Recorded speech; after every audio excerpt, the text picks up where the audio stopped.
अभी समझ में आया? दिस इज द भग्नांश। भग्नांश মানে এত বাই এত এত বাই এত by by by by this is the ভগ্নাংশ।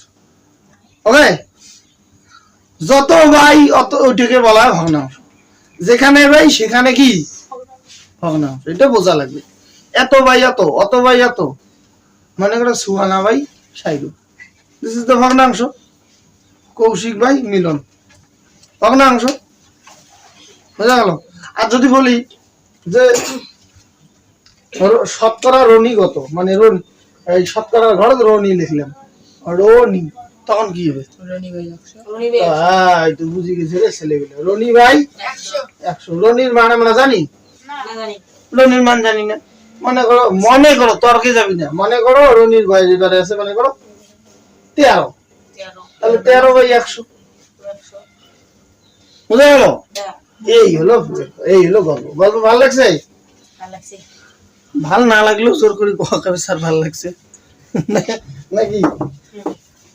তাহলে এবারে ভগ্নাংশটা বোঝা গেল? 3/20।